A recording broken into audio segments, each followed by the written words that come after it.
the Jumping Noodles PS5 version. I realized that I said something that could have been come across as culturally insensitive, and I didn't mean it that way. I'll explain.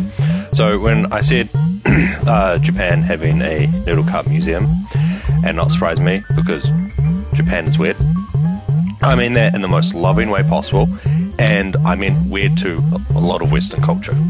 I mean,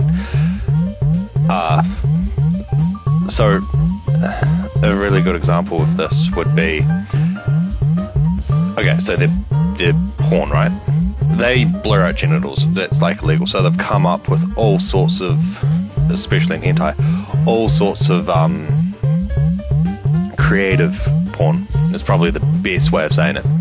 And that's kind of got bled over into other aspects of society. So it's just like they have a day dedicated to penises. Like they call it National Penis Day. They have a festival.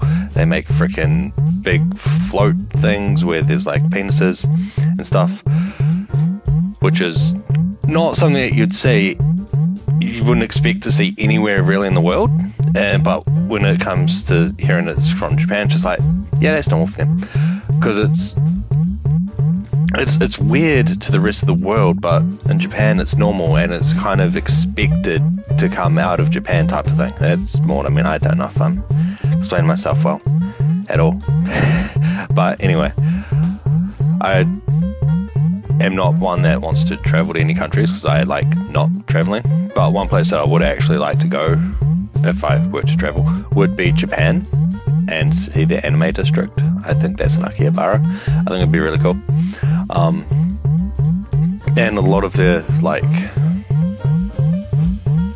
I want to say finance system, I don't know if that's the right word, economy, that's the one I'm looking for, is actually based around anime. So a really good example would be Dragon Ball GT, which, as everyone knows, was cancelled.